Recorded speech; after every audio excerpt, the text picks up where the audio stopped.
Made griot today. I would love for you to find out how I made it. If you want to know how I made my griot, get into the kitchen with me and let's get started. Thank you guys for coming by.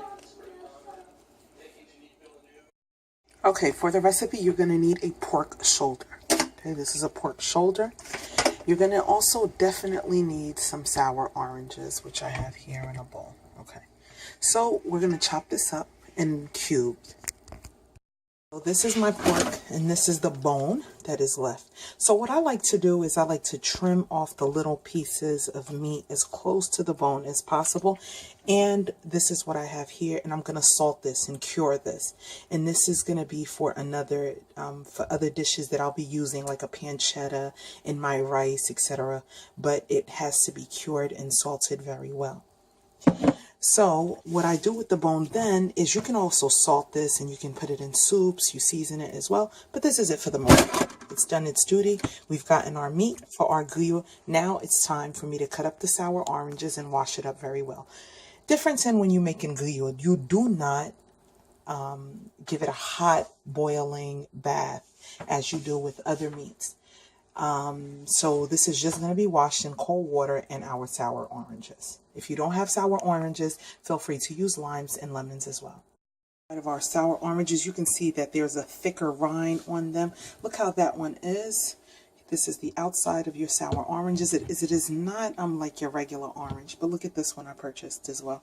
So this is why I don't like buying sour oranges, because a lot of times you get something like this. So that's why you have to buy a little bit more than what you need. Our parsley sprigs, okay, flat leaf parsley that I use, and I'm going to use salt in this. Salt it very, very well. Not many spices that you use in this, you guys. The juice of your sour oranges, about 1. And let's put this on the stove. Scotch bonnet. And some of the Pikliz juice. Okay. A couple of cloves. We're going to cover this and we're going to bring it to a boil for about 45 minutes to an hour. You're going to notice that the water, when it thickens, you will know that your meat is ready. Okay, if it's really liquidy and still like thin, it's not yet ready. Okay, you'll taste it in about another 20 minutes to see if it has enough salt, and you are good to go. With griot, you don't really use a lot of épices in it, but you use the basics, and this is how it's done. Okay, you guys, so everybody do it differently. This is my way, and I always get reviews from it. And so let's cover this up and come back. Okay, so now that the griot is done boiling, what I'm going to do now is I'm going to put it right into my fryer and fry it until it gets a nice and golden brown color.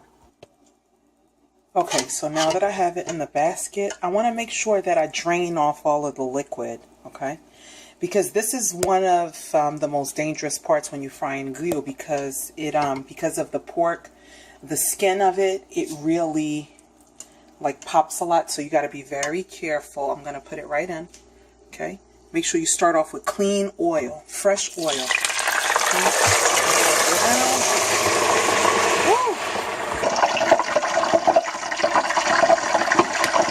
All right, let's see.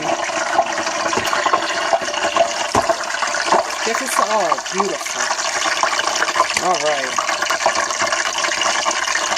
see that, nice and golden. Just gonna put that.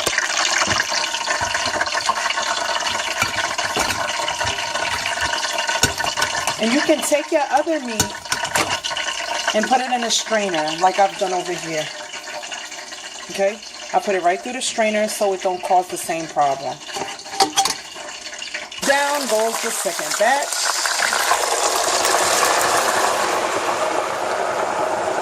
Oh, come on. Griot is done. Now we have to dress it up, you guys. How are we going to dress it up?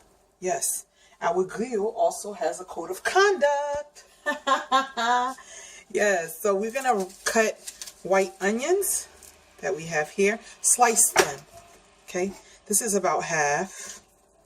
If you have purple onions, I thought I had purple onions, and I don't have purple onions. I do have it. I do. Anyways. So your purple onions, and then you need your bell peppers, okay? Cut them up like matchsticks. Beautiful, beautiful. Then I have my purple and carrots, okay? That's not cheese. Those are carrots, okay, guys? And then we're going to add 1/3 of a cup juice of the Pikliz juice. And we're going to stir this up very nicely and gingerly. Not stir it up, but I'm going to shake it up. Or let me shake it up for you guys. You got to keep dressing it. My purple onions, my son finally got up and went and got it for me. Okay, my scotch bonnet. I'm not going to use too much because I already have the Pikliz juice in it. I want it to be edible, you guys. Now, the last thing. You see the hot grease that it fried in? You're going to pour it right over. Yes, you see that? And then you're going to cover this. Okay? I'm going to just give it a couple of... This is going to keep it nice and moist and juicy. All right, this is it. Oh, yes. Oh, man. Man, listen. You can hear that sizzle. The juice of that Pikliz, the acid, so good. Now I'm going to go work on my sauce. Let's plate this up, you guys.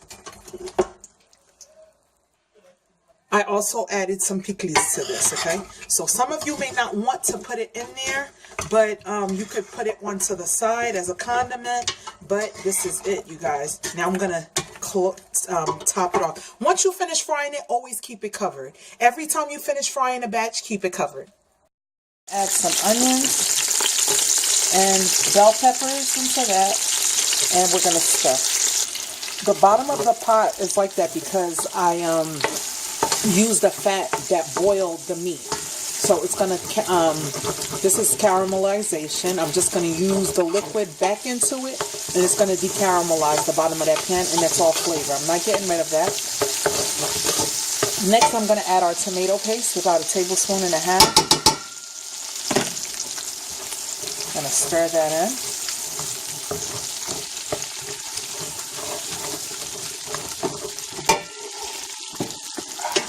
I'm going to add just a tad bit of the liquid that boiled the meat. Okay. The broth. Ouch, that hurts. Just to thin out the tomato paste. Can you see how the liquid deglazed the pan? I'm going to remove the fat afterwards. I'm going to skim off the fat. But look at that. It's all gone.